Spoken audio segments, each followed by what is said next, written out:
Study میں ٹہلتے ہوئے سعادت لالہ کے چہرے پر سخت تناؤ نظر آ رہا تھا۔ گلریز نے ان کو گو کہ زرمینے کے متعلق کچھ نہیں بتایا تھا، تاہم اب وہ پچھلی گتھیاں خود سلجھا رہے تھے۔ نشا کی شادی سے پہلے انہوں نے جب گلریز کو فون کر کے انوائٹ کیا تو یوں ہی باتوں باتوں میں گلریز نے کہہ دیا، یار اب تم تیمور کی شادی بھی کر ہی ڈالو، نیک کام شروع ہو چکا ہے تو دیر کیسی؟ ہاں یار، خواہش تو ہماری بھی ہے، مگر تیمور مانتا ہی نہیں۔ ایک سے ایک لڑکی اماں نے دکھائی ہے اسے، مگر وہ ہزار ہیلوں سے اماں کو ٹال دیتا ہے۔ انہوں نے گلریز کے فکرے کو نشا کی شادی کے معنوں میں لیا تھا، اسی لیے اطمینان سے بولے۔ بات ہی ایسی تھی کہ کچھ لمحوں کے لیے گلریز خاموش ہو گیا۔ وہ سمجھے لائن ڈسکنیکٹ ہو گئی ہے، جب ہی کئی بار ہیلو ہیلو پکارا۔ ہاں ہاں سعادت، میں ہوں لائن پر، شاید کچھ گڑبڑ ہے، میری آواز پہنچ نہیں سکی تم تک، گلریز نے گویا سنبھل کر کہا تھا۔ انہیں اس وقت سب یاد آ رہا تھا۔ یقیناً گلریز جانتا تھا تیمور اور زرمینے کے بارے میں، اور جب بعد میں انہوں نے برسبیل تذکرہ آغاجان کا پوچھا تو اس نے زرمینے کے نکاح اور شہباز خان کا قصہ سنا دیا تھا، تاہم یہ بات وہ حذف کر گیا کہ نکاح کس سے ہوا، نہ ہی انہیں کوئی کرید ہوئی۔ یوں بھی ایک آدھ مختصر بات کے بعد گلریز نے قصداً موضوع بدل دیا تھا۔ گلریز کی گفتگو یاد کر کے ایک لمحے کو ان کا دل ٹھہر سا گیا۔ نشا کی شادی پر بھی جب وہ آیا تھا تو اس نے بطور خاص زرمینے کو دیکھ کر اس کے بارے میں پوچھا تھا، اور چونکہ ان دونوں سبھی اس کے بارے میں سوال کرتے تھے تو انہیں اچنبھا بھی نہ ہوا۔ یوں بھی وہ اپنے طالبی نقوش اور نگار کی وجہ سے سب میں ممتاز نظر آتی تھی۔ اس وقت انہیں گلریز کے چہرے کے تاثرات یاد آئے تو لمحے بھر کے لیے وہ سناٹے میں آ گئے جو وہ سمجھ رہے تھے۔ اگر وہ سب سچ تھا تو گویا گھر میں طوفان ہی آنے والا تھا۔ جس روز تیمور زرمینے کو گھر لایا تھا، اس روز سے اب تک اس کے برگشتہ موڈ اور ہمہ وقت تیوریاں چڑھے رہنے کی وجہ اسے اب سمجھ آئی تھی۔ کئی بار انہیں ایسا محسوس ہوا کہ وہ زرمینے کو لے تو آیا ہے، مگر جیسے کسی کے زبردستی کرنے پر مارے باندھے وہ کبھی کبھار اسے بات کرتا تھا۔ خود زرمینے بھی کیسی سہمی سہمی رہتی تھی اس کے سامنے، بلکہ جہاں تک ممکن ہوتا وہ اس سے چھپتی پھرتی تھی، مگر یہ سب دیکھتے ہوئے لاشعوری طور پر چونکتے ہوئے بھی وہ یہ سوچ لیتے کہ شاید تیمور نشا کے جانے سے اپ سیٹ ہے۔ مگر آج جب ایک ایک بات یاد آنے پر کڑی سے کڑی جڑ رہی تھی تو ان کا تفکر بڑھتا جا رہا تھا۔ یکدم گھڑی نے 10 بجنے کا عندیہ دیا۔ وہ چونکے۔ اس وقت انہوں نے تیمور کو یہاں اسٹڈی میں بلایا تھا اور وہ اب تک نہ آیا تھا۔ اماں بھی اب تک کمرے میں بند تھیں۔ زاہدہ بھابھی اور ان کے فہم کوششوں کے باوجود نہ اماں نے دروازہ کھولا تھا نہ کھانا کھایا تھا، اور یہ ان کی پرانی عادت تھی۔ شدید غصے یا ناراضگی کی صورت میں اماں ہمیشہ اپنا کمرہ لاک کر لیا کرتی تھیں۔ چند ثانیے کے لیے ان کا دھیان اماں کی طرف مڑ گیا۔ یہ سب سوچتے ان کی نظریں دروازے پر ٹکی ہوئی تھیں کہ اتنے میں تیمور نظر آ گیا۔ اس کی آنکھیں اس وقت سرخ ہو رہی تھیں۔ سعادت لالہ نے اسے بغور دیکھا۔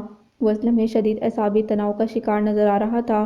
ذہنی اور دلی خلفشار اس کے پورے وجود سے مترشح تھا۔ بیٹھو، اس کی خاموشی سے کھڑے ہونے پر انہوں نے کہا، اور خود کو پرسکون رکھنے کی کوشش کرتے خود بھی بیٹھ گئے۔ کہیے لالا، آپ نے مجھے بلایا تھا؟ ایک گہری سانس بھر کر اس نے اس کی طرف دیکھا۔ دیکھو تیمور، میں نے بابا کے انتقال کے بعد ہمیشہ یہی کوشش کی کہ اماں اور تمہیں ہر طرح کا ذہنی اور جسمانی سکون دوں۔ اس کوشش میں کہاں تک کامیاب رہا اس کا تم دونوں کو اندازہ ہوگا۔ جو کچھ ماضی میں تمہارے ساتھ ہوا اس کا دکھ ہم سب کو ہے۔ لالا نہ جانے کیا کہنا چاہتے تھے۔ ان کی تمہید پر تیمور کی آنکھوں میں کئی سوال در آئے۔ میں یہ کہنا چاہتا ہوں تیمور کہ تم کھل کر مجھ سے بات کر سکتے ہو، بلکہ کر سکتے تھے۔ گلریز نے مجھے میرے پوچھنے پر آغا جان اور شہرباز کی بیٹی کے بارے میں بتا تو دیا تھا، مگر جب اسے احساس ہوا کہ میں اس تمام معاملے میں یکسر لا علم ہوں تو اس نے غالباً بہت سی باتیں مجھ سے چھپا لیں، اور اب میں وہ سب تم سے پوچھنا چاہتا ہوں۔ انہوں نے اسے نظروں کی گرفت میں لے لیا تھا۔ تیمور کے چہرے پر ایک لمحے کو بہت سے رنگ ابھرے جن میں سب نمایاں بیزاری کا رنگ تھا۔ کیا کہوں لالا، آپ نے سب جان تو لیا ہے، اس نے یوں کہا جیسے اس موضوع پر بات کرنے سے اسے کوئی روحانی تکلیف پہنچ رہی ہو۔ سب سے تمہاری کیا مراد ہے؟ پہلے تم یہ کلیئر کرو، مجھے صاف صاف بتاؤ کہ کیا زرمینے کو تم نے محض اس گھر میں پناہ دی ہے یا اسے اپنی زندگی میں بھی؟ پلیز لالا، پلیز، اس نے اس کی بات قطع کرتے یکدم بفر کر کہا، میں نے اسے اپنی زندگی میں شامل کیا ہے اور نہ کرنے کا ارادہ ہے۔ تو پھر یہ سب کیا ہی کیوں؟ کیا شہرباز اور پری چہرہ سے بدلہ لینے کے لیے؟ لہجے میں خفگی اور قدرے غصہ تھا۔ میں نہیں سمجھتا تھا تیمور کہ کسی مردہ انسان سے انتقام لینے کے لیے تم ایک جیتی جاگتی زندگی کو یوں ضائع بھی کر سکتے ہو؟ ملامتی لہجے میں کہتے وہ قدرے متعصب نظر آ رہے تھے۔ ایسی بات نہیں ہے لالا، جو کچھ ہوا اس میں میری رضا شامل ضرور تھی، مگر اس کا محرک صرف اور صرف آغا جان کی امیدیں اور ان کا وہ یقین تھا جو ان کو مجھ پر ہے، اور بس میں انہیں اس وقت شدید پریشانی اور بے بسی کے عالم میں تنہا نہیں چھوڑ سکتا تھا۔ شہباز خان نے ان کو دھمکی دی تھی اور وہ یہ اپنی دھمکی پوری کرنے اس شام بھی آ رہا تھا۔ اپنے شدید غصے کو قابو میں کیے وہ دھیرے دھیرے انہیں ساری بات بتا گیا، یہ بھی کہ اس نے نکاح کن حالات میں کس دباؤ میں کیا، اور یہ بھی کہ اس نکاح کو روکنے کے لیے اس نے آغا جان کو کتنا سمجھایا تھا۔ ساری تفصیل سن کر سعادت لالا کے لبوں سے گہری نکلی۔ کمرے میں کافی دیر خاموشی طاری رہی، جسے بالآخر سعادت لالا نے ہی توڑا۔ پھر اب کیا سوچا ہے آگے کے لیے؟ میرا مطلب ہے آخر تم اس نکاح کو کب تک چھپاؤ گے؟ انہوں نے وہی سوال کر ڈالا جس کا جواب خود اس کے پاس نہیں تھا۔ میں نے اس بارے میں فی الحال کچھ نہیں سوچا۔ اس کے انداز میں لالا کو ہٹ دھرمی محسوس ہوئی۔ تو سوچو، آخر کب سوچو گے تم؟ دیکھو تیمور، تمہارا عمل برا ہے، نہ تمہارا جذبہ غلط تھا، مگر اب سچ یہ ہے کہ خواہ آغا جان کی محبت اور ہمدردی میں ہی صحیح ایک لڑکی سے تم نے نکاح کر لیا ہے، وہ بھی ایسی لڑکی ہے جسے نہ تم نے دل سے قبول کیا ہے اور نہ ہی شاید اماں اس رشتے کو تسلیم کریں گی، بلکہ اماں کی بات تو تم رہنے ہی دو۔ خود تم نے بغیر سوچے سمجھے، بنا خلوص کے اپنی رضا سے دستخط کیے۔ تم کو اب اس بارے میں سنجیدگی سے کوئی فیصلہ کرنا ہوگا، یہ ایک دو دن کی بات نہیں، ساری عمر کا سوال ہے۔ سعادت لالا قدر نرمی سے اسے سمجھانے لگے، مبادا وہ بالکل ہی ہتے سے نہ اکھڑ جائے۔ اسی لمحے وہ بڑی دقت سے خود کو یہاں بیٹھے رہنے پر راضی کر سکا تھا، ورنہ دل تو چاہ رہا تھا کہ سارے لحاظ بالائے طاق رکھ کر کمرے سے باہر نکل جائے۔ تو کیا کروں لالا، آپ کا کیا خیال ہے؟ میں پری چہرہ اور شہباز جیسے بے غیرت لوگوں کی بیٹی کو عزت احترام دوں، جس کی ایک بیوہ مستحق ہوتی ہے، جس کی ایک بیوی مستحق ہوتی ہے؟ نو وے لالا، نو وے، ایسا تیمور علی جا کے لیے ممکن نہیں۔ لالا لمحے بھر کے لیے اس کے شدید غیظ و غضب سے بھری آنکھوں میں دیکھتے رہے، اور پھر انہیں بھی اس کی ہٹ دھرمی اور سرکشی پر بے حد تاؤ آ گیا۔ اول بات تو یہ ہے کہ تمہاری مجرم پری چہرہ تھی، شہرباز نہیں۔ تمہارے رشتے کو پری چہرہ نے توڑا ہے، نہ کہ شہرباز نے۔ اور دوسری بات یہ کہ زرمین شہرباز کی اٹالین بیوی کی اولاد ہے، اور جب اس کا پری چہرہ سے کوئی رشتہ ہی نہیں تو اس سے نفرت کرنے یا دشمنی اور بیر باندھ کر پری چہرہ کی بے وفائی کا انتقام لینا کم سے کم تم جیسے کلچرڈ اور ایجوکیٹڈ بندے کو سوٹ نہیں کرتا تیمور۔ اور اگر مان لو کہ پری چہرہ اور شہرباز کے گناہوں کا کفارہ اگر زمین کو ہی ادا کرنا ہے، تو اس کا فیصلہ کرنے والے تم کون ہوتے ہو؟ کیا اس ایمان اور یقین کے بھروسے آغا جان نے تمہیں اس بھری لڑکی کا ہاتھ دیا تھا؟ سعادت لالا جب غصے میں بولے تو جیسے شدید تند اور تیز طوفان کا ریلا تھا ان کے لہجے میں، انتہائی غضب ان کے سرخ چہرے پر عیاں تھا۔ تیمور کے لیے ان کا اس طرح پھٹ پڑنا غیر متوقع تھا، وہ جیسے چپ سادھ گیا۔ تم کیا سمجھتے ہو ہم سب اس ظلم میں تمہارا ساتھ دیں گے؟ نہیں تیمور، ہرگز نہیں، تمہیں ہر صورت فیصلہ کرنا ہوگا، آر یا پار۔ کیا مطلب لالا؟ وہ متحیر سا رہ گیا۔ شاید وہ یہ سمجھتا تھا کہ اس کی نفرت اتنی منطقی ہے کہ گھر کے تمام افراد اسی کا ساتھ دیں گے، مگر اس وقت سعادت لالا نے جو لہجہ اور انداز اپنایا ہوا تھا اس نے اسے متذبذب کر ڈالا۔ میرا مطلب صاف ہے تیمور، یا تو تم نے جو رشتہ بنایا ہے اسے نبھاؤ، پوری دنیا کے سامنے اپنے نگاہ کو اوپن کرو، یا پھر وہ بھونچکا سا رہ گیا، یا پھر یہ رشتہ ہی توڑ ڈالو۔ سعادت لالا نے قدرے توقف کر کے صاف صاف کہہ ڈالا۔ ان کا حملہ اچانک تھا کہ وہ شردر رہ گیا۔ یہ کیسے ہو سکتا ہے لالا؟ میں ایسا نہیں کر سکتا، یہ ہماری روایات کبھی نہیں رہی۔ خود کو کمپوز کر کے اس نے بالآخر کہا، لہجہ قدرے پست اور آواز نسبتاً ہلکی تھی۔ تو اب تک جو کچھ تم کر چکے ہو یہ کب ہوا ہمارے یہاں؟ گھر والوں کو بتائے بغیر نکاح کر لیا تم نے، اور آج تک اسے کسی گناہ کی طرح چھپائے ہوئے ہو، ایک بے قصور لڑکی کو مسلوب کر رکھا ہے، اور بات کرتے ہو روایت کی۔ کیا ہم پہاڑوں کے بیٹوں کی یہی روایات ہیں؟ انہوں نے رک کر اس کے شدت ضبط سے سرخ پڑتے چہرے کی طرف دیکھا۔ جب تم اپنی منگ سے دستبردار ہو سکتے ہو تو اس لڑکی سے کیوں نہیں جس سے تمہاری کوئی قلبی وابستگی نہیں؟ فرق ہے لالا، پری چہرہ میری منگ تھی اور یہ… وہ جھجک گیا۔ منقوہ ہے۔ لالا نے لسانیت سے اس کا جملہ مکمل کیا تو وہ نظریں جھکا گیا۔ منقوہ کا مطلب سمجھتے ہو تیمور؟ اس رشتے کی اہمیت اور نزاکت کا اندازہ ہے تمہیں؟ میں اسے کیسے اپنا لوں جسے میری پوری فیملی قبول نہ کرے گی؟ جھنجھلاہٹ کے باعث وہ بری طرح چڑھ اٹھا۔ یہ سب تو تمہیں اس وقت سوچنا چاہیے تھا جب تم نے آغا جان کے کہنے پر سر جھکایا تھا۔ اس وقت تمہیں اماں اور ہم سب کی ناراضگی یا پسندیدگی کا خیال نہ آیا۔ سعادت لالا نے صاف گوئی کی انتہا کر دی۔ لالا، میں نے آپ کو بتایا تو ہے نا کہ اس وقت حالات کیا تھے، مجبور تھا میں۔ سعادت لالا اسے جیسے زج کر رہے تھے۔ اور اب کیا حالات ہیں، کچھ اندازہ ہے تمہیں؟ اس وقت تم مجبور تھے، اور اب ایک بے قصور لڑکی مجبور ہے جسے تم 3 بولوں کے بس یہاں لے آئے ہو، اور حقیقت تو یہ ہے کہ اس پر اپنا حق سمجھتے ہو کہ اسے تعمر بے ثمر رکھنے پر کسی کی نصیحت تک برداشت نہیں کر پا رہے۔ سعادت لالا اسے مسلسل لتاڑ رہے تھے۔ کیا آپ کو میرے نکاح کر لینے کا افسوس ہے لالا؟ کچھ جھجکتے لہجے میں اس نے پوچھا۔ تاہم ان کی طرف سے نظریں ہٹا لیں۔ وہ اس لمحے ان کی علامتی اور متعصب آنکھوں میں جھانک نہ سکا۔ نہیں، کیونکہ میں اماں اور تمہاری طرح دشمنی اور سوتیلے رشتوں کو دل کا ناسور نہیں بناتا۔ اماں کو ساری عمر سوتیلے پن کا دکھ رہا، اور تم نے بے وفائی کرنے والی کو دشمن تصور کر لیا۔ میں نے نہ کبھی اس طرح سوچا، نہ حالات کو اس طرح ڈیل کیا۔ تم پہلے بھی جذباتی تھے، آج بھی ہو، مگر اس قدر شدت پسند اور انتہا پسند بھی ہو جاؤ گے، یہ میرے گمان میں نہ تھا۔ اسے شرمندہ دیکھ کر سعادت لالا کچھ افسردگی سے کہنے لگے۔ اگر تم آغا جان کی عزت اور ان کے مان کی خاطر زرمینے سے نکاح کر کے اسے یہاں لاتے، اور اماں سے ہم سب اسے قبول کرنے کی صدا کرتے، تو میں سمجھتا تم نے واقعی نیکی کی ہے، ایک مظلوم لڑکی کو ظلم اور ناانصافی سے بچایا ہے۔ مگر جس طرح تم نے اسے لا کر کسی مجرم کے گناہ کی طرح چھپایا، بلکہ اس سے بھی ہرٹ کیا، اپنی بے جواز نفرت اور دشمنی کے انتقام کے لیے زرمینے سے نکاح کیا ہے، اس بات سے مجھے دکھ پہنچا۔ نہ اسے بسانا چاہتے ہو اور نہ چھوڑنا چاہتے ہو۔ انہوں نے کھلے لفظوں میں اس کا محاسبہ کر ڈالا۔ ایسا نہیں ہے لالا، آپ میرے ساتھ زیادتی کر رہے ہیں، بلکہ غلط سمجھا آپ نے اس سارے سلسلے کو۔ تو صحیح کیا ہے تم بتاؤ، تم ہی کہو کیا سچ ہے؟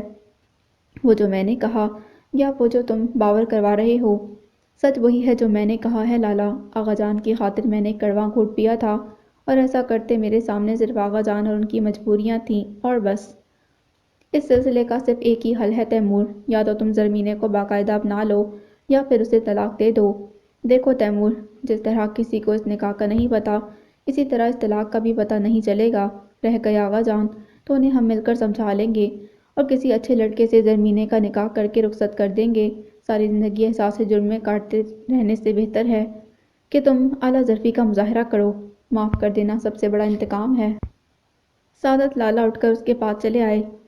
اس کی شانے تھپتھپاتے انہوں نے اسے بالکل کسی ناسمجھ بچے کی طرح سمجھایا۔ میں 2 بیٹیوں کا باپ ہوں تیمور، اور ایک باپ کی اپنی بیٹی کے لیے فکر اور محبت کو اچھی طرح سمجھتا ہوں۔ سوچو ذرا، مرتے ہوئے شہرباز نے کس دل سے آغا جان کے کمزور بازوؤں میں اپنی نازک سی بیٹی دی ہوگی، اور کیسی آسودگی آغا جان کو نصیب ہوئی ہوگی جب انہوں نے تمہارے ہاتھ میں اس کا ہاتھ دیا ہوگا۔ ہم پہاڑوں کے لوگ ہیں، ہمارے گھر اگر دشمن بھی پناہ لے تو ہم اسے معاف کر دیتے ہیں۔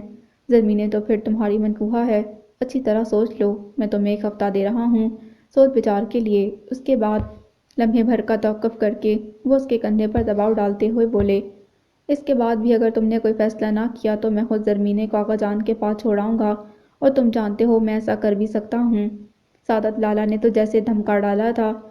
تیمور جہاں کا تہاں بیٹھا رہ گیا، اور وہ باہر نکل گئے۔ تیمور نے تلملاتے ہوئے میز پر سارا غصہ اتارا۔ کتنی ہی دیر وہ وہیں بیٹھا سوچتا رہا، بالآخر اس نتیجے پر پہنچا کہ آخر اسے کچھ نہ کچھ تو کرنا ہی ہوگا۔ اب اس کے پاس کوئی راہ فرار نہیں تھی۔ وہ اس معاملے کو اب زیادہ دیر لٹکا نہیں سکتا تھا۔ یوں بھی اس عالم برزخ میں رہ کر وہ خود بھی کون سا خوش تھا، بلکہ پچھلے کئی دنوں سے عزمی کی زرمینے میں بڑھتی دلچسپی نے اسے کافی پریشان کر دیا تھا، جس کا اظہار وہ کر بھی نہیں پاتا تھا۔ اگر نکاح کا بندھن نہ ہوتا تو شاید وہ زرمینے کا خاندان بھلا کر عزمی کا ساتھ دینے کی کوشش کرتا، مگر اب یہ ناممکن تھا۔ تاہم اس لمحے عزمی کی طرف سے سکون ہو گیا کہ کم از کم لالا تو سب جان چکے تھے، اور اب عزمی کو روکنا ان کا کام تھا۔ مگر یہ سوچنے کے باوجود اسے اطمینان نہیں تھا۔ بھابی معمول کے مطابق چائے لے کر اس کے پاس چلی آئی تھیں۔ منہ اور عزمی واپس آ جائیں تو اس لڑکی سے کہیے گا تیار رہے، صبح ٹھیک 7 بجے میں گھر سے نکل جاؤں گا۔ زرمینے کا ذکر بڑے زہر خون انداز میں کیا تھا اس نے۔ زاہدہ بھابھی نے پہلے تو بغور اسے دیکھا، پھر اس کے سامنے پڑے صوفے پر آ بیٹھی۔ گھر سے نکال رہے ہو اسے؟ ان کے لہجے میں دکھ تھا۔ نہیں بھائی، اسے اس کے گھر چھوڑنے جا رہا ہوں، آغا جان کے پاس ناران۔ اب اسے وہاں کوئی خطرہ نہیں۔ شہباز خان حراست میں ہے اور اس کے بیٹے بھی۔ تو گویا زری اور ہمارا تعلق ختم، ہمیشہ ہمیشہ کے لیے۔ بھابھی کچھ زیادہ ہی ٹچی ہو رہی تھی۔ وہ یہاں مجبوری میں آئی تھی بھابھی، محض اپنی جان اور آبرو بچانے کی خاطر، اور اب چونکہ اسے کوئی خطرہ نہیں تو اس کا یہاں رہنا بھی بلا جواز ہے۔ ایک نہ ایک دن تو اسے اپنے گھر جانا ہی تھا۔ انہیں دل گرفتہ دیکھ کر اس نے قدرے نرمی سے جواب دیا تو وہ سوالیہ نظروں سے اسے دیکھنے لگی۔ ایک بات پوچھوں تیمور؟ تیمور کو اندازہ تھا کہ کیا پوچھیں گی، جب ہی چائے کا کپ لبوں سے لگاتے نظر چرا لی۔ پلیز بھابھی کچھ نہ پوچھیں، میرے پاس شاید آپ کے کسی سوال کا جواب نہیں۔ اس کے انداز میں بے بسی سی تھی۔ زاہدہ بھابھی سر ہلاتے ہوئے اٹھ گئیں اور شب بخیر کہہ کر کھلے دروازے سے باہر نکل گئیں۔ اب کہاں خیر بھابھی، اب تو نہ شب بخیر ہوگی نہ دن۔ وہ اماں کے ممکنہ رد عمل کا سوچ کر بہت اپسیٹ ہو رہا تھا۔ ان کا غصہ وہ برداشت کر سکتا تھا مگر ان کی ناراضگی ہرگز نہیں۔ رات کے 2:30 بج رہے تھے جب وہ لوگ گھر واپس لوٹے۔ جس وقت اس نے گاڑی سے قدم باہر رکھا، تیمور کے کمرے کی کھڑکی سے باہر آتی روشنی دیکھ کر کچھ حیرت ہوئی۔ اتنی رات گئے وہ کم ہی جاگتا تھا۔ نہ جانے کس احساس کے تحت دل دھڑک اٹھا۔ وہ خوف جسے وہ پچھلے کئی گھنٹوں سے شکست دینے کی کوشش کر رہی تھی، ایک دم پھر طاری ہو گیا۔ ابھی وہ دونوں چینج کر کے فارغ ہی ہوئی تھیں کہ زاہدہ بھابھی چلی آئیں۔ ارے ماما، آپ جاگ رہی ہیں ابھی تک؟ مونا نے بغور انہیں دیکھا۔ بس ایسے ہی نیند نہیں آئی۔ نہ چاہتے ہوئے بھی ان کی گہری نظروں نے زرد کرتے شلوار میں ملبوس زرمینے کا جائزہ لیا۔ سب کچھ جاننے کے بعد انہیں احساس ہوا کہ واقعی وہ اپنی اٹالین ماں کی یورپین نقوش اور نگار رکھنے کے ساتھ ساتھ پہاڑوں کا حسن بھی چرائے ہوئے ہے۔ اس کی طرف دیکھ کر کچھ کہنے لگیں۔ زری بیٹا، تم تیار رہنا، صبح 7 بجے نکلنا ہے۔ وقت کا خیال رکھنا، تیمور کا تو تمہیں پتہ ہے ٹائم کا کتنا پابند ہے۔ بہت سے سوال اور بہت سے خیالات کا گلا گھونٹتے وہ اسے نارمل سے انداز میں ہدایت دے رہی تھیں، پھر مونا کو بھی جلدی سونے کی تلقین کرتے باہر نکل گئیں۔ وہ تو چلی گئیں مگر زرمینے کے حساس دل کو ان کا اس نئی نظر سے دیکھنا کچھ کھٹک گیا تھا۔ شاید وہم ہے میرا، اس نے خود کو ٹالا اور بیڈ پر آ کر لیٹ گئی۔ صبح حسب معمول 6 بجے اس کی آنکھ کھل گئی تھی۔ کچھ تو رات دیر سے سونے کی وجہ سے اور کچھ ذہنی انتشار کے باعث اس وقت سر بہت بھاری ہو رہا تھا۔ جی میں آئی سر لپیٹ کر سو رہے مگر تیمور کا خیال ہر شے پر حاوی تھا، سو اسے اٹھنا ہی پڑا۔ واش روم سے نہا کر جب وہ باہر نکلی تو زاہدہ بھابھی ناشتے کی ٹرے اٹھائے کمرے میں داخل ہوئیں۔ اسے سخت اچنبھا ہوا۔ لو شروع کرو بیٹا۔ زاہدہ بھابھی نے پلیٹ میں قیمہ پراٹھا اور آملیٹ نکال کر اس کی طرف بڑھایا تو وہ جھجکتے ان کے پاس آ بیٹھی۔ پلیٹ ان سے لے کر میز پر رکھی اور کچھ دیر اپنے ناخنوں سے کھیلتی رہی۔ کیا ہوا ہے آنٹی، سب ٹھیک تو ہے نا؟ ہاں بیٹا، سب کرم ہے اللہ کا۔ کیا ہونا ہے؟ کچھ بھی تو نہیں، بس تم اتنے عرصے ساتھ رہی ہو نا، تو اب تمہارے جانے کو سبھی محسوس کر رہے ہیں۔ چائے کپ میں انڈیلتی وہ خود کو خاصا مسرور ظاہر کرتے ہوئے کہنے لگی۔ اس نے گہری نظر سے ان کا جائزہ لیا۔ یقیناً وہ کچھ چھپا رہی تھیں مگر لبوں پر دھرے انکار نے اسے مزید کچھ استفسار کرنے نہیں دیا۔ اس دوران مونا کی آنکھ بھی کھل گئی تھی۔ کوئی وقت ہوتا تو وہ شاید نہ اٹھتی مگر آج وہ جا رہی تھی، سو اسے سی آف کرنے اٹھ گئی۔ اوہو بھئی، خیریت تو ہے؟ آج تو زرمینے کے بڑے لاڈ اٹھائے جا رہے ہیں۔ اس قدر پروٹوکول کیوں دیا جا رہا ہے اسے ماما؟ کوئی خاص بات ہے کیا، سوائے ان موصوفہ کی روانگی کے؟ بے وقوفی کی باتیں مت کیا کرو مونا، جاؤ جا کر منہ دھو کر آؤ۔ زاہدہ بھابھی نے بیٹی کو آنکھیں دکھائیں اور چونکہ وہ سمجھی نہیں تھی اسی لیے کندھے اچکا کر واش روم کی طرف بڑھ گئی۔ چند گھنٹوں کے بعد وہ اسلام آباد کرامت کے گھر بیٹھے ہوئے تھے۔ تیمور کا ارادہ یہاں کچھ دیر رک کر آگے کا سفر جیپ میں طے کرنے کا تھا۔ اس ذہنی خلفشار میں وہ صرف کرامت سے ہی مشورہ کر سکتا تھا۔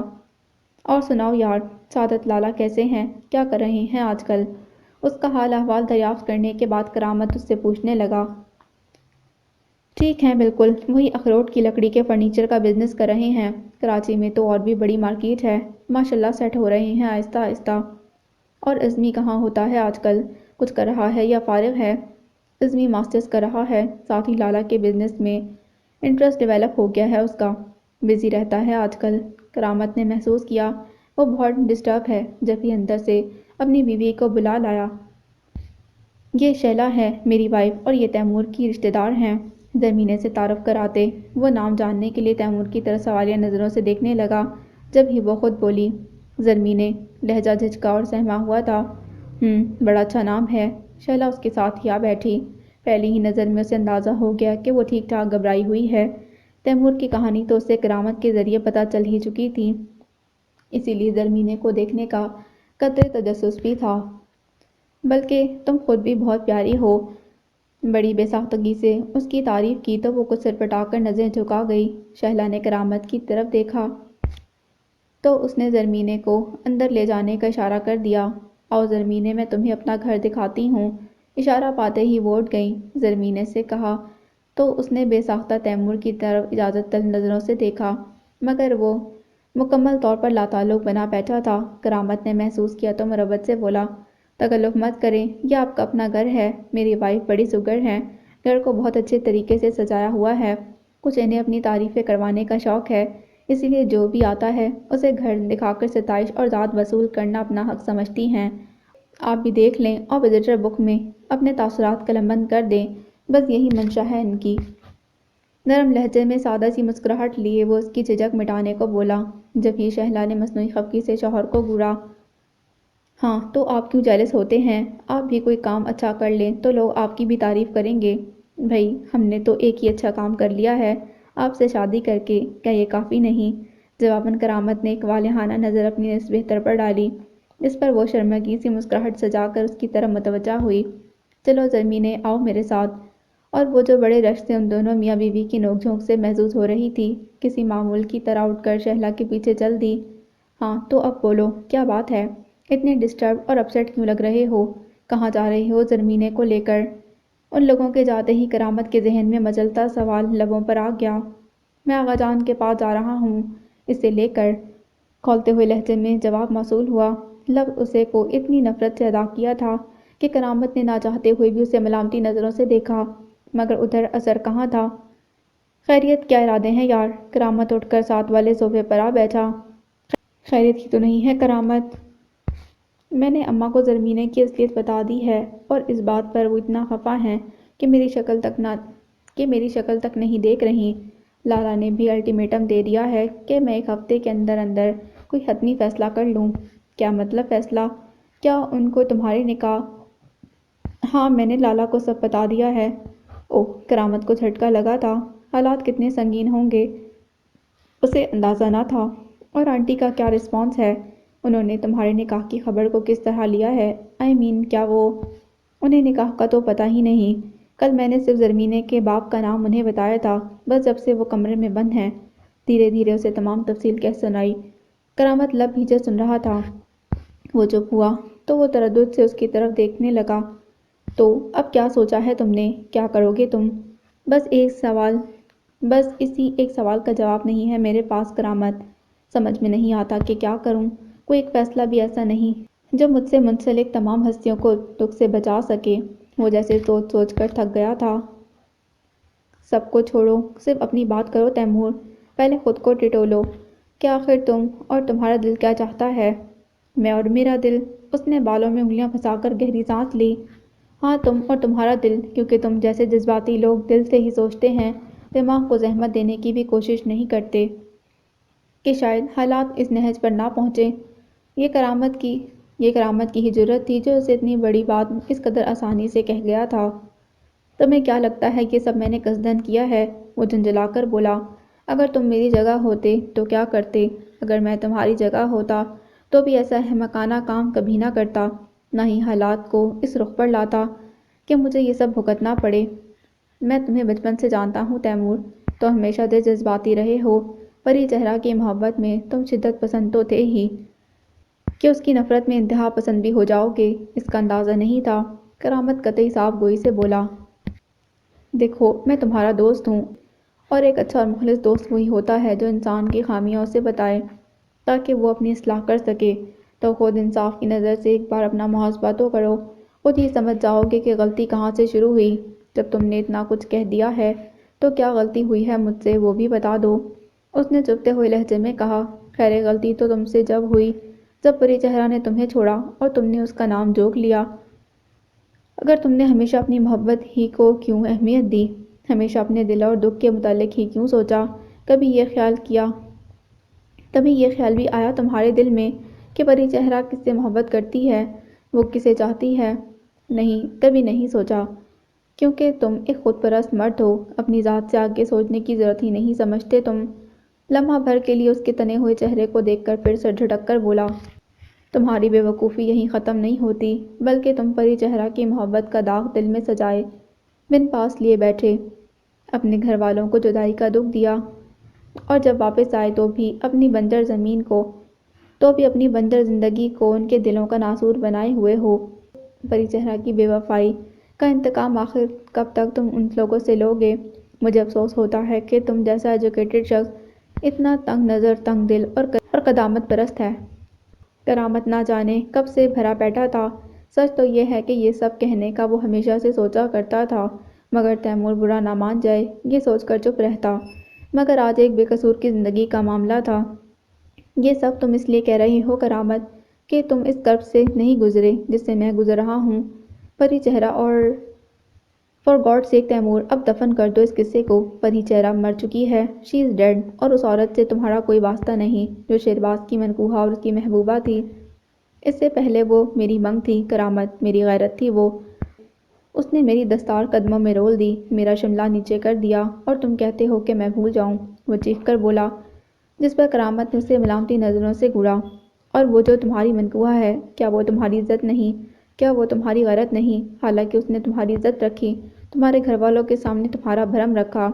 آخر یہ سب تمہیں نظر کیوں نہیں آتا؟ زرمینے کو ہرٹ کرتے ہوئے تمہیں افسوس کیوں نہیں ہوتا؟ تم تو پری چہرہ سے بھی گئے گزرے ہو کہ اس نے تو محض منگنی توڑی تھی جس کی نہ کوئی قانونی حیثیت نہ مذہبی، جبکہ تم تو ایک ایسی دینی دستاویز سے منکر ہو رہے ہو جسے دنیا کا ہر مذہب اور ہر قانون مانتا ہے۔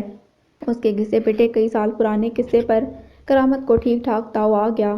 اس نے بات ہی ایسی کہی تھی کہ تیمور لاجواب ہو گیا، سو یکدم اٹھ کر باہر جانے لگا۔ کرامت نے برق کی سی تیزی سے اسے روکا، ناراض ہو گئے ہو؟ حالانکہ تم تو کہتے ہو کہ تم سکرات ہو، سچ کا زہر پی سکتے ہو۔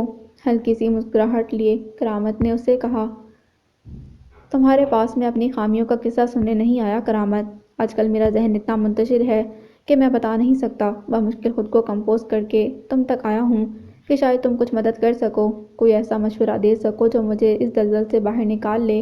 میں معاون ہوں، مگر تمہیں تو نہ سے بننے کا شوق چڑھا ہے۔ جو ہو گیا اس پر تبصرہ نہیں چاہیے مجھے، پلیز۔ کرامت کے معذرتی لہجے پر اس نے خود کو ٹھنڈا کیا تو کرامت نے اسے دونوں کندھوں سے تھام کر بٹھایا۔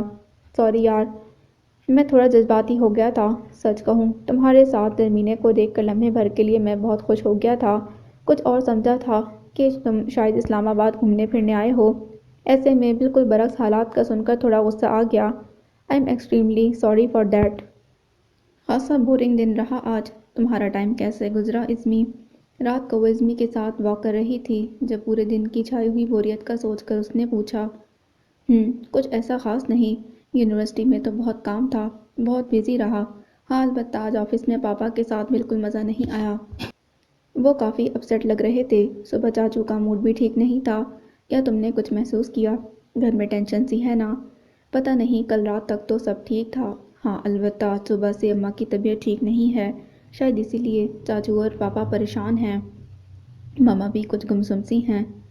نہیں، صرف یہی بات نہیں، کچھ اور بھی ہے پس پردہ۔ عظمی کا انداز سوچتا ہوا سا تھا۔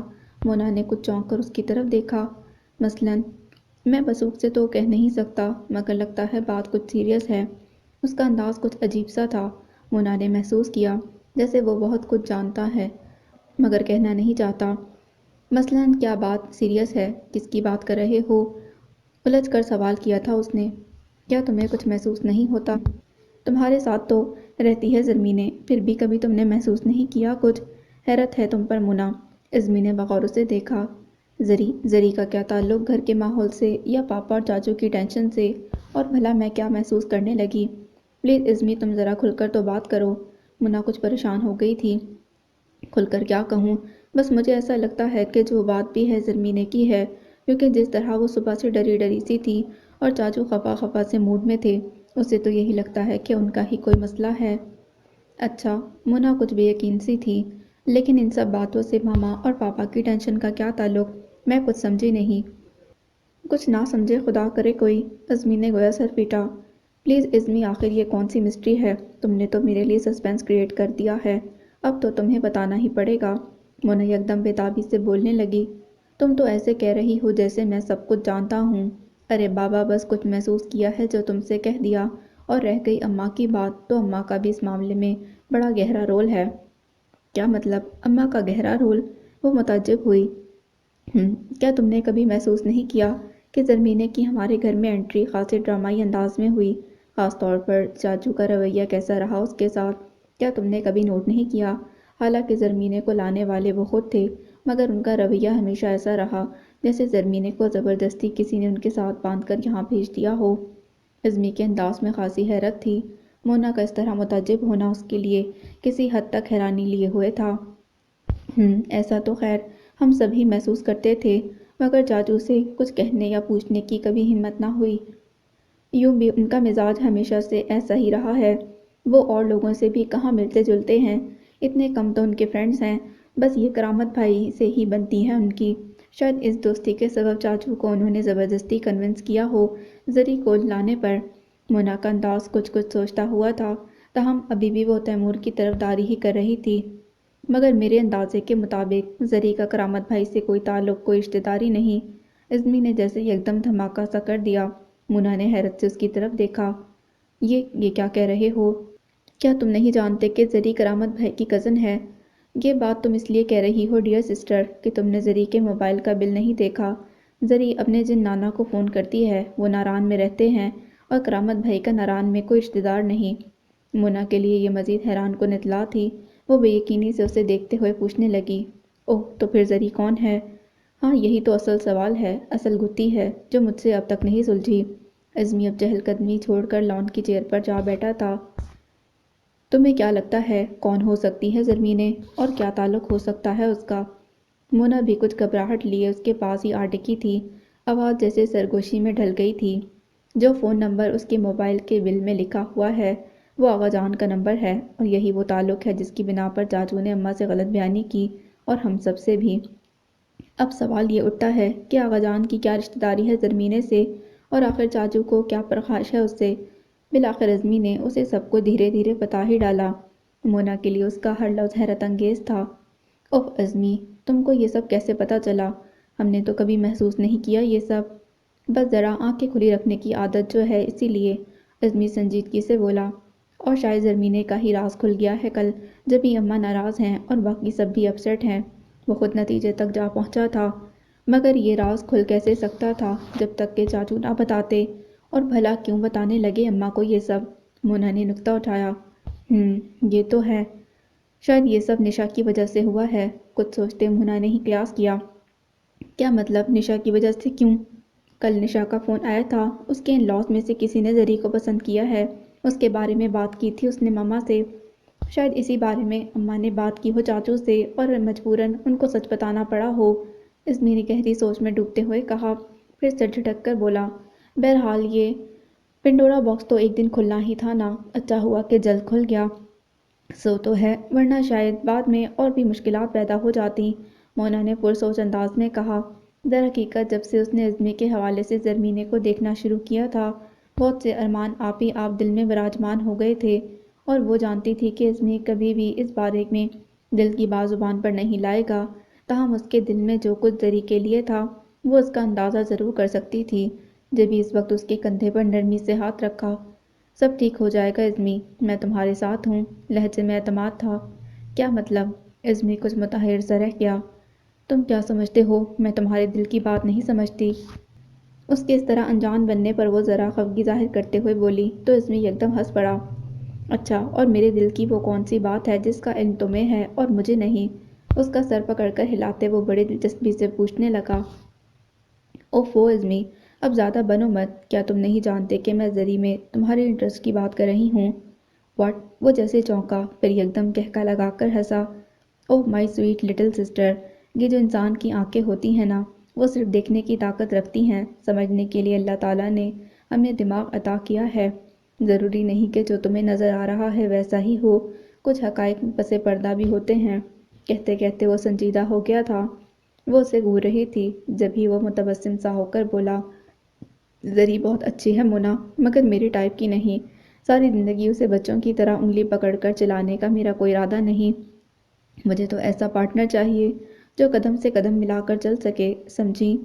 تو پھر تمہاری وہ سب ہمدردیاں، اس کے لیے اتنا کنسرن اور کیئرنگ ہونا، وہ سب کیا تھا؟ کیا تم فلرٹ کر رہے تھے اس سے؟ اسے کسی بھی طرح ازمی کی یہ بات ہضم نہیں ہو رہی تھی۔ اسے آڑے ہاتھوں لیا تو وہ بھی سنجیدہ ہو گیا۔ دیکھو ڈیئر، میں ٹھہرا، ابن آدم اور ابن آدم کی بنت حوا سے ہمدردی تو ہمیشہ ہی رہی ہے۔ کچھ یہ بھی تھا کہ وہ اتنی ڈری سہمی رہتی تھی کہ میں نے اسے اپنائیت دے کر پر اعتماد بنانے کی کوشش کی۔ کچھ غلط تو نہیں کیا تھا میں نے؟ اب اس سارے پروسیس میں اگر تمہیں یہ غلط فہمی ہو گئی ہے تو میں کیا کر سکتا ہوں؟ میری فکر تو تم چھوڑو، ذرا یہ سوچو کہ اگر زری کو بھی ایسی غلط فہمی ہو گئی تو کیا کرو گے؟ وہ دزدیدہ نظروں سے اسے دیکھتے ہوئے بولی۔ ازمی نے ٹھٹک کر اس کے چہرے کی طرف غور سے دیکھا۔ کیا تم نے ایسا کچھ محسوس کیا تھا، یا خود تم نے ہی اسے ایسا کوئی عندیہ دے دیا ہے؟ اب اس کے تیور قدرے کڑے ہو گئے۔ مونا کیا کہتی، منہ بنا کر چپ سی ہو گئی۔ سچ تو یہ تھا کہ ازمی کے بارے میں غلط فہمی ہونے کے باعث وہ اکثر ہی زری سے چھیڑ چھاڑ کرنے لگتی تھی، اور ایسے میں زری کے چہرے پر اس قدر بدحواسیاں چھا جاتی تھیں کہ وہ کچھ بھی اخذ نہ کر پاتی۔ اف، ایک تو تم لڑکیاں اس قدر جلد باز ہوتی ہو کہ بس خود دیکھا، خود سوچا اور بنا پرکھے مفروضہ گھڑ لیا۔ اب خود ہی سنبھالنا اس سارے معاملے کو، سمجھی؟ وہ چڑھ کر کہتا اندر کی طرف بڑھ گیا تھا، اور مونا وہیں بیٹھی کی بیٹھی رہ گئی۔ آج اتنی ساری حقیقتیں ایک ساتھ پتہ چلی تھیں کہ وہ سوچتی چلی جا رہی تھی۔ آخر میں اسے نشا کا خیال آیا تو اسے سب بتانے کو بےتاب سی ہو کر وہ بھی اندر چلی آئی۔ مسئلہ یہ ہے تیمور کہ تم اور تم سے وابستہ سب لوگوں کی خواہشیں اور خوشیاں ایک نہیں ہیں۔ اسی وجہ سے کسی نہ کسی کو تو مایوس ہونا ہی ہے۔ ایک طرف آغا جان ہیں جو زرمینے سے محبت کرتے ہیں اور اسے تمہارے ساتھ بسانا چاہتے ہیں، کسی حد تک انہوں نے ایسا کر بھی دیا ہے، مگر دوسری طرف تمہیں اور آنٹی جو زرمینے سے شدید نفرت کرتے ہو، تم لوگ اسے اپنے دل میں تو کیا گھر میں بھی جگہ دینے کو تیار نہیں۔ وہ بستر پر آڑا ترچھا لیٹا چھت کو گھو رہا تھا جب کرامت اس خبر کے ساتھ اندر آیا کہ زرمینے شہلا کے پاس سو چکی ہے۔ رات کا کھانا بھی نہیں کھایا تھا اس نے۔ کرامت اس کے لیے دوبارہ سے ٹرے سجا کر لایا تھا۔ پاس بیٹھا تو اس کے چہرے پر بکھری سنجیدگی اور پریشانی پڑھ کر کہنے لگا، لہٰذا آغا جان کو صاف صاف تو بتانا ہی پڑے گا نا۔ اگر مسئلہ محض آنٹی کا ہوتا تو میں تمہیں ہی مشورہ دیتا کہ زرمینے کو لے کر الگ ہو جاؤ، آنٹی کبھی نہ کبھی تو راضی ہو ہی جائیں گی، مگر سب سے بنیادی پرابلم تمہارا ہے کہ تم خود اسے بچانا نہیں چاہتے۔ اب رہ گیا اسے آزاد کرنے کا معاملہ تو تم اس سے بھی گریزاں ہو، ورنہ کوئی اور اچھا سا شخص ڈھونڈ کر اس کو بیاہ دیتے، اور اس سلسلے میں میں تمہارا بھرپور ساتھ دیتا۔ لہٰذا اب تو ایک ہی طریقہ رہ جاتا ہے کہ وہ لڑکی خود ہی خودکشی کر کے تمہاری مشکل آسان کر دے۔ سچ بڑا سکون ہو جائے گا تمہاری زندگی میں۔ آغا جان سے کہہ دینا کہ ہم یہاں ہنی مون کے لیے آئے تھے، حادثہ ہو گیا، جبکہ گھر والوں کو یہ بتا دینا کہ اسے اس کے گھر والوں کے پاس چھوڑائے ہو، خس کم جہاں پاک۔ سنجیدگی سے کہتے کہتے کرامت یکدم طنز پر اتر آیا تھا۔ تیمور نے اسے سلگتی نظروں سے گھورا۔ در حقیقت تو اس وقت کرامت کی بات پر وہ اندر ہی اندر ایک دم سہم سا گیا تھا۔ خیال آیا کہیں واقعتاً زرمینے ایسا نہ کر گزرے۔ سچ کہہ رہا ہوں تیمور، مجھے تو حیرت ہوتی ہے اس لڑکی پر، کس طرح زندہ ہے وہ۔ ایک کورٹ سے دوسرے کورٹ میں کس قدر سنگ دلی سے پھینکا جا رہا ہے اسے، اور وہ مہربلب ہے۔ کبھی چہرہ دیکھا ہے اس کا، یوں سفید رہتا ہے جیسے جسم سے سارا خون نچوڑ لیا گیا ہو۔ تمہیں ترس نہیں آتا اس پر؟ آخر رک کر عاجزی سے پوچھا تو اس نے نظر چرا لی اور یکدم سوال کر ڈالا، کھانا کھا لیا تھا اس نے؟ پتہ نہیں کیا سوچ کر پوچھا تھا۔ کرامت نے طنزیہ نظروں سے گھورا۔ بے فکر رہو، تمہارے شکار کو اتنی آسانی سے مرنے نہیں دینے والا میں، جب تک اپنے ترکش کا آخری تیر نہ گھونپ دوں اسے، میں تمہارا ساتھ دیتا رہوں گا۔ تیمور کے چہرے پر شرمندگی اور بے بسی کا سایہ سا آ کر گزر گیا تھا۔ تم اسے آزاد کر دو تیمور۔ کچھ دیر کمرے میں خاموشی رہی۔ کرامت تم پلیز میری بات تو سن لو پوری۔ تم اسے طلاق دے دو، جس طرح خاموشی سے نکاح ہوا تھا اسی طرح خاموشی سے آزاد کر دو اسے، پھر کسی اچھے سے لڑکے سے رشتہ کرنے کے بعد ہم دونوں خود آغا جان کے پاس جا کر انہیں صورتحال بتا دیں گے۔ وہ زرمینے کو خوش دیکھنا چاہتے ہیں، یقیناً خوش بھی ہوں گے کہ تمہارے ساتھ نہ سہی کسی اور کے ساتھ تو وہ سخی ہے، اور خود تم بھی احساس جرم کا شکار ہوئے بغیر سکون سے زندگی گزار سکو گے۔ کرامت نے اسے قائل کرنے کے لیے قدرے عاجزی سے کہا۔ وہ کیا کہتا؟ کتنی ہی دیر بستر سے اٹھ کر ٹہلتا رہا۔ کرامت نے اسے بغور دیکھا، جس کی سبز مائل بوری آنکھوں میں گہری سوچ کی پرچھائیاں تھیں۔ کھانا پڑا ٹھنڈا ہو رہا تھا۔ اتنا کیا سوچ رہے ہو تیمور؟ تمہارے پاس اس کے علاوہ کوئی راستہ بھی تو نہیں ہے یار۔ تم آنٹی اور آقا جان دونوں کو خوش دیکھنا چاہتے ہو نا؟ تو اس صورت میں یہی طریقہ قابل عمل ہے میرے بھائی۔ رہ گئی زرمینے کی، جس کی آنکھوں میں تمہارے لیے محبت کی شمعیں جلتی دیکھی ہیں میں نے۔ وہ شاید تمہاری تاریک زندگی میں اجالا نہیں کر سکتی۔ پتہ نہیں یہ تمہاری بدقسمتی ہے یا اس کی۔ اسے گہری سوچ میں ڈوبا دیکھ کر کرامت خاموشی سے کمرہ چھوڑ گیا۔ سچ کہتا ہے کرامت، نہ جانے میری قسمت میں کیا لکھا ہے۔ دائیں ہاتھ کی ہتھیلی پھیلا کر دیکھتے اس نے ایک فیصلہ کر ہی ڈالا، اور فیصلہ تو آخرکار اسے کرنا ہی تھا نا۔ اسی لیے سخت خلاف تھی میں تیمور کے۔ آغا جان سے ملنے پر دیکھ لیا نتیجہ، آخر کو انہوں نے پھر گلے ڈال دی نا مصیبت تیمور کے۔ اماں کا غصہ آسمان کو چھو رہا تھا۔ اماں پلیز، تیمور نے بتایا تو ہے کہ کیا مسائل تھے زرمینے کے۔ ایسے میں آغا جان نے اس پر بھروسہ کیا۔ در حقیقت ان کا یہ اعتماد ایک طرح کا اعزاز ہے ہمارے لیے۔ سعادت لالہ نے قدرے دھیمے لہجے میں انہیں سمجھانا چاہا۔ خاک اعزاز ہے؟ ارے ایسا ہی ایک اعزاز انہوں نے پری چہرہ کی شکل میں بھی بخشا تھا سالوں پہلے۔ سر میں خاک ڈلوا دی تھی اس اعزاز نے۔ آج پھر اسی پری چہرہ کی سوتیلی بیٹی پکڑا دی انہوں نے۔ ارے میں کہتی ہوں سارے جہاں میں انہیں ایک تیمور ہی نظر آیا تھا۔ اماں ذرا متاثر نہ ہوئی تھیں۔ سعادت لالہ شرمندہ سے ہو گئے۔ مگر اس میں سارا قصور آقا جان کا تو نہیں نا اماں؟ آخر زرمینے کو یہاں لانے کا فیصلہ خود تیمور نے ہی کیا تھا۔ ہاں بیٹا وہ تو ہے، ایک تو اس تیمور کے دل میں بھی نہ جانے کتنے خانے ہیں، پرت در پرت شخصیت ہے اس کی۔ خود میری سمجھ میں نہیں آتا کہ کہاں تو وہ پری چہرہ سے اس قدر نفرت کرتا تھا کہ اس کا نام سننا گوارا نہ تھا، اور کہاں اس کی بیٹی کو اٹھا لایا۔ خیر وہ پری چہرہ کی بیٹی تو نہیں ہے، وہ شیرباز خان کی بیٹی ہے اماں، اور کم از کم پری چہرہ سے تو 1000 درجے بہتر لڑکی ہے۔ اتنی اچھی نہ ہوتی تو آپ اسے اپنی بہو بنانے کا کیسے سوچتی؟ انہوں نے اماں کی بات کاٹ کر قصداً یہ بات چھیڑی۔ بہو بنانے کا ذکر ان کے چہرے پر سوچ کے سائے بکھرا گیا۔ ہاں میری قسمت میں شاید تیمور کی دلہن دیکھنا لکھا ہی نہیں ہے۔ کچھ دیر نہ جانے کیا سوچتے رہنے کے بعد انہوں نے گہری سانس بھر کر کہا، کیوں اماں مایوس کیوں ہوتی ہیں؟ کیا محض اس لیے کہ زرمینے شیرباز خان کی بیٹی ہے آپ نے اس کو بہو بنانے کے جو خواب دیکھے ہیں ان سے دستبردار ہو جائیں گی؟ کیا وہ اب ایک شریف، خوبصورت اور سمجھدار لڑکی نہیں آپ کی نظر میں؟ سعادت لالہ انہیں ڈٹول رہے تھے۔ لہجہ سرسری سا تھا مگر آنکھوں میں کھوج تھی۔ وہ واقعی بہترین لڑکی ہے بیٹا، مگر اب وہ بات نہیں رہی۔ شیرباز خان کا نام۔ پلیز اماں کم از کم آپ تو تیمور کی طرح مت سوچیں۔ وہ تو جذباتی ہے، بے وقوف ہے، مگر آپ تو جہاں دیدہ ہیں۔ کیا آپ کو نہیں لگتا کہ تیمور کے مزاج اور اس کی فطرت کے لحاظ سے زرمینے کس قدر موزوں ہیں اس کے لیے؟ واقعی کلام کرتے سعادت لالہ نے قطع کلام کرتے سعادت لالہ نے پھر سے انہیں لاجواب کر دیا۔ وہ تو سب ٹھیک ہے بیٹا، میں مانتی ہوں کہ کروڑوں میں نہ سہی لاکھوں میں ایک ہے زرمینے، مگر آخر ہے تو شیرباز خان کی اولاد نہ، اور یہ بات تیمور کبھی برداشت نہیں کر سکے گا، کیونکہ آپ تیمور کو چھوڑیں، صرف اپنی بات کریں۔ کیا آپ نے نہیں کہا تھا کہ لڑکی تو دشمن کی بھی عزت والی ہوتی ہے، اور وہ جو عزت والی ہے اسے اپنی عزت بنانے میں کیا عذر مانے ہے؟ سعادت لالہ نے اماں کو جیسے لاجواب سا کر دیا تھا۔ لمحے بھر کے لیے وہ چپ سی ہو گئیں، تاہم دل تو ان کا بھی نہیں مان رہا تھا، مگر لاکھ انہوں نے چاہا کہ برسوں پرانی رنجش کو بنیاد بنا کر بیٹے سے بحث کر سکیں، مگر سعادت لالہ کی مدلل باتوں نے بالآخر انہیں قائل کر ہی لیا۔ البتہ اب وہ بھی شش و پنج میں تھیں۔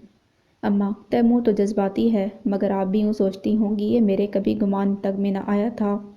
انہوں نے جیسے آخری ضرب لگا دی تھی۔ اماں جیسے تڑپ ہی تو گئیں۔ نہیں بیٹا تم بالکل غلط سوچ رہے ہو، میرے تذبذب کی وجہ زرمینے کا پس منظر نہیں ہے بیٹا، بلکہ تیمور کی نفرت ہے جو یہ سب نہیں ہونے دے گی جو ہم سب چاہتے ہیں۔ تیمور کی نفرت کو بھی ہم لوگوں نے ہی مضبوط کیا ہے اماں۔ اگر شروع میں ہی آپ پری چہرہ کی غلطی کو نظر انداز کرتے آقا جان سے بائیکاٹ نہ کرتی تو تیمور کو بھی یہی سبق ملتا کہ فرد واحد کی سزا پورے خاندان کو نہیں دی جاتی، مگر جب آپ نے ہی اس کا ساتھ دیتے ہوئے سب سے لا تعلقی کا اظہار کر دیا جبکہ غلطی تو صرف پری چہرہ کی تھی، بلکہ غلطی بھی کیا، ہر انسان کو اپنا شریک سفر چننے کا اختیار تو ہمارا مذہب بھی دیتا ہے۔ وہی اس نے بھی کیا، مگر اس کی اس حرکت پر آپ کے ساتھ دینے سے تیمور نے بھی اپنے اندر پلتے غم اور غصے کو شدید نفرت میں تبدیل کر لیا۔ لہٰذا اب اس کو سدھارنا بھی ہمارا کام ہے، اور میں یہ کام اب کر کے رہوں گا۔ وہ یکدم فیصلہ کن لہجے میں کہتے اٹھ کھڑے ہوئے تو اماں قائل ہو کر چپ کر گئیں۔